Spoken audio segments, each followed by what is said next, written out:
I borrowed my mom's laptop and found a secret folder. Inside were holiday photos, family dinners, my sister's graduation, and many more. I was never invited. The next day, I cut them off. What happened next changed everything.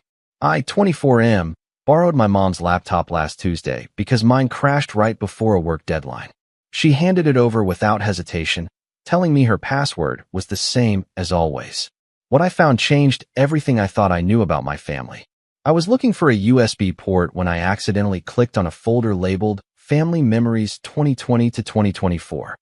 The cursor hovered over it for a moment before I opened it, expecting to see the usual collection of random photos we'd all taken together over the years. Instead, I found myself staring at hundreds of photos and videos of a family I didn't recognize as my own. There was my mom, dad, and sister at Christmas morning, unwrapping presents around a tree I'd never seen. My sister in a cap and gown at her college graduation, beaming as my parents flanked her with proud smiles. Birthday dinners at restaurants, weekend trips to the mountains, barbecues in our backyard where I apparently didn't exist. The timestamps showed these weren't old photos from before I was born. These were recent. Very recent. Some were from last month. I scrolled through 4 years of family gatherings, holidays, and celebrations. 4 years of my family living a completely separate life without me. In every single photo, there was a glaring absence where I should have been. No empty chair, no mention of me, no wish he was here energy. Just a complete family of 3 living their best life. My hands shook as I realized the pattern. Every major holiday I'd spent alone in my apartment, thinking they were too busy or had other plans, they were actually together.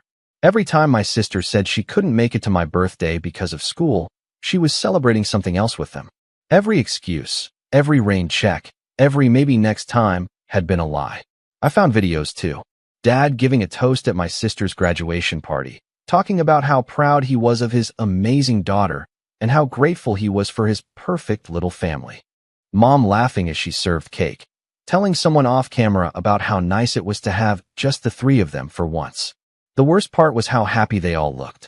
This wasn't some grudging obligation or forced family time. They were genuinely enjoying themselves, genuinely happy to be together. Without me, I closed the laptop and sat in my car for 20 minutes, trying to process what I'd just discovered. For years of systematic exclusion. For years of being lied to about why I wasn't invited to anything. For years of believing I was part of a family that had apparently voted me out without telling me. That night, I didn't sleep. I kept thinking about all the times I'd called my mom to check in, all the times I'd asked about family plans, all the times they'd made me feel like the problem for wanting to be included. I thought about my sister's graduation, which I'd found out about through a mutual friend's social media post. When I'd asked her about it, she'd said it was just a small ceremony with no celebration after. The photos showed a party for 50 people. I thought about last Christmas, when they told me they were keeping it low-key this year, and maybe we'd do something in January instead. The photos showed a full Christmas morning with stockings, a massive tree, and what looked like enough presents to stock a small store. I thought about my birthday last month, when they'd all been too busy to celebrate with me.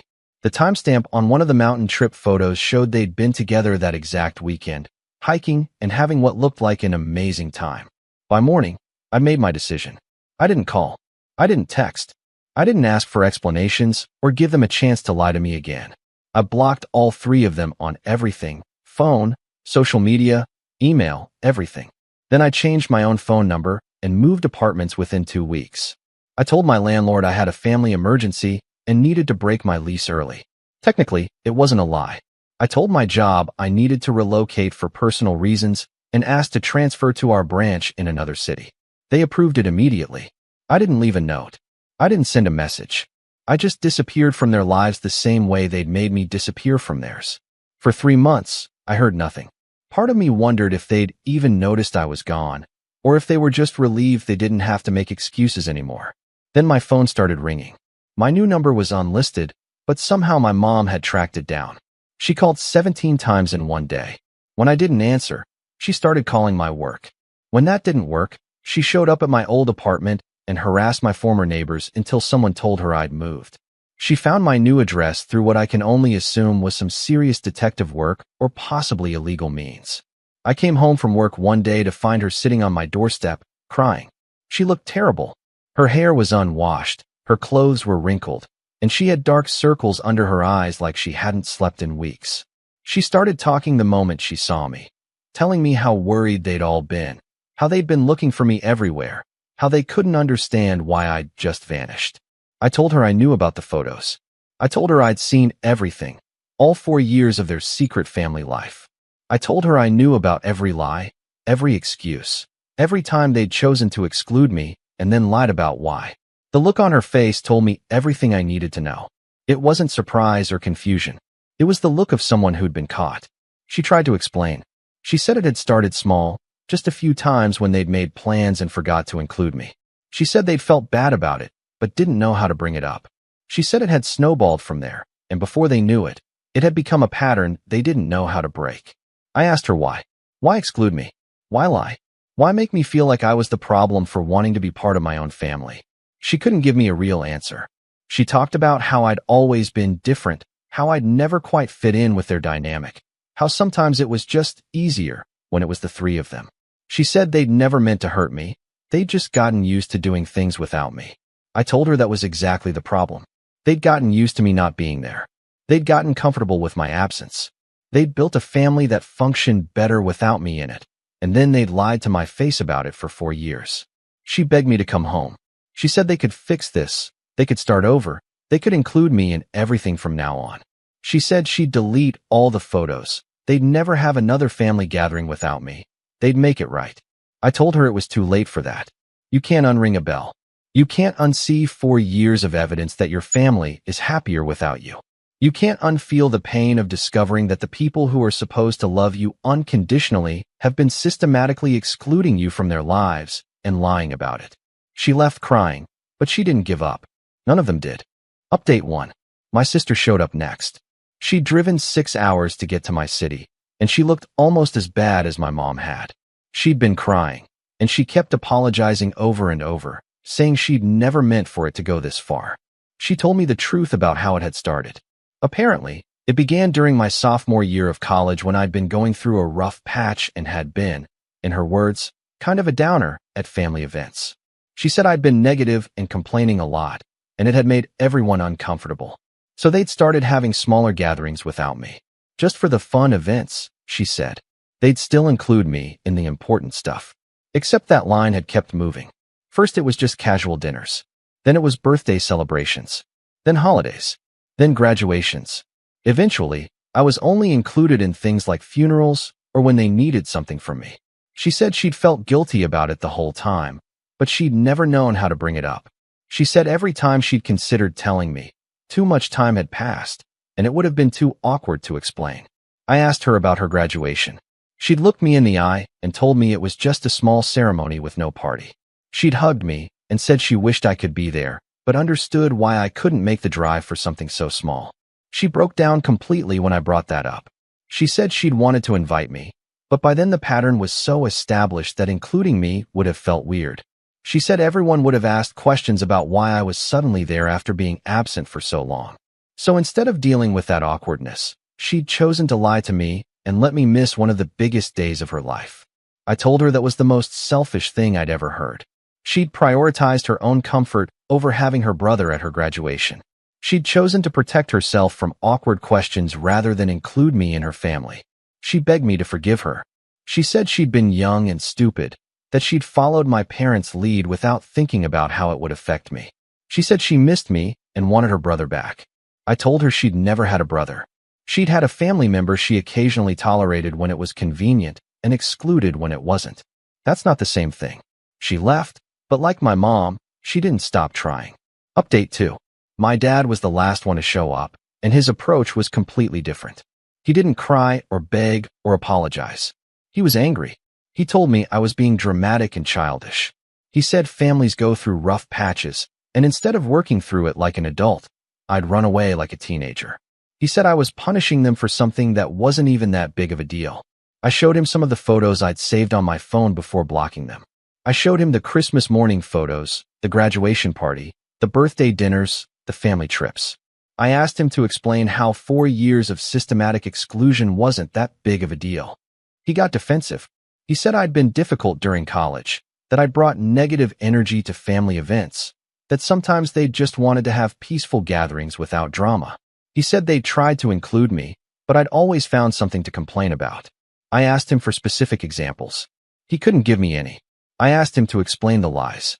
Why not just tell me I wasn't invited instead of making up elaborate excuses? Why make me think they were too busy or that events weren't happening when they were actually happening without me? He said they'd been trying to spare my feelings. They thought it would be easier for me if I didn't know what I was missing. I told him that was the most condescending thing I'd ever heard. They decided I was too fragile to handle the truth. So they'd lied to me for 4 years and let me believe I was part of a family that had actually written me out of their story. He said I was overreacting. He said every family has problems, and I was making this bigger than it needed to be. He said if I'd just come home, we could all move past this and start fresh. I asked him if he'd delete all the photos, if he'd acknowledge that what they'd done was wrong, if he'd take responsibility for 4 years of lies and exclusion. He said he wasn't going to delete family memories just because I was upset about not being in them. He said those were good times, and he wasn't going to pretend they hadn't happened. That's when I realized he didn't actually think they'd done anything wrong. He thought I was the problem for being upset about it. He thought I should just get over it and be grateful they were willing to include me now. I told him to leave and never come back. Update 3. It's been 6 months since I cut them off and 3 months since they found me and started their campaign to get me back. They've finally stopped showing up at my apartment, but they haven't stopped trying. They've enlisted other family members to reach out to me. Aunts, uncles, cousins, family friends, all telling me that I need to forgive my family, that life is too short to hold grudges, that families fight, but they work through it. What they don't understand is that this wasn't a fight. This was 4 years of being systematically erased from my own family while being lied to about it. This was discovering that the people who raised me had built a life that functioned better without me in it. I've started therapy to work through it all. My therapist has helped me understand that what they did was a form of emotional abuse. They isolated me, gaslighted me about it, and then tried to make me feel like I was the problem for being upset about it. She's also helped me understand that their recent behavior, tracking me down, showing up uninvited, refusing to accept my boundaries, is a continuation of that abuse. They're still trying to control the narrative and make this about my reaction rather than their actions. Last week, I got a letter from my mom. She'd somehow found my work address and sent it there. In it, she told me that my dad had been diagnosed with early-stage cancer. She said the family needed to come together during this difficult time and that my absence was making everything harder for everyone. She said I was being selfish by staying away when my family needed me most. She said I was punishing my dad for something that wasn't even his fault and that I'd regret it if something happened to him while we were estranged. I felt guilty for about 10 minutes. Then I remembered the photos of them celebrating my birthday weekend without me while I sat alone in my apartment. I remembered my dad telling me I was overreacting and that he wasn't going to delete their good memories just because I was upset about being excluded from them. I remembered that this is exactly what abusive families do. They create a crisis and then blame you for not dropping everything to help them through it. They make their problems your fault and their healing your responsibility. I didn't respond to the letter. 2 days later, my sister called my work directly and somehow got transferred to my extension. She was crying again, telling me that Dad was scared and asking for me, that the whole family was falling apart without me, that I needed to come home. I told her that if Dad wanted to talk to me, he could call me himself and apologize for 4 years of exclusion and lies. I told her that if the family was falling apart, maybe they should have thought about that before they spent 4 years building a family that didn't include me. I told her that I wasn't responsible for fixing what they broke, and I wasn't going to set myself on fire to keep them warm. She said I'd changed, that I'd become cold and cruel, that the brother she knew would never abandon his family like this. I told her she was right. The brother she knew was gone. He died the day I found those photos and realized his family had been living a secret life without him for 4 years. What was left was someone who finally understood his worth and refused to accept scraps from people who had shown him exactly how little he meant to them. I hung up and blocked the work number. The truth is, I am different now. I'm not the person who used to beg for inclusion and accept whatever crumbs of attention my family was willing to throw my way. I'm not the person who made excuses for their behavior and blamed myself for not being good enough to deserve their love. I've built a new life in my new city. I've made friends who actually want me around. I've started dating someone who thinks I'm worth including in their plans. I've discovered what it feels like to be wanted instead of tolerated. My family had 4 years to include me. For years to be honest with me. For years to treat me like I mattered. Instead, they chose to exclude me and lie about it. They chose to build a family that worked better without me. Now they want me back because they're facing a crisis and they need someone to blame for their problems. They want me to forget 4 years of systematic exclusion because it's convenient for them now. But I remember what it felt like to see those photos. I remember the gut punch of realizing that my family was happier without me. I remember the humiliation of discovering that I'd been begging for inclusion in a family that had already decided I didn't belong. I remember, and I'm not going back. They made their choice 4 years ago. Now I'm making mine. Some bridges, once burned, can't be rebuilt. Some trust, once broken, can't be repaired. Some families, once they show you who they really are, don't deserve a second chance. I'm finally free, and I'm not giving that up for people who had to lose me to realize they wanted me. They can keep their photos and their memories of their perfect little family of 3. I'm building something better without them.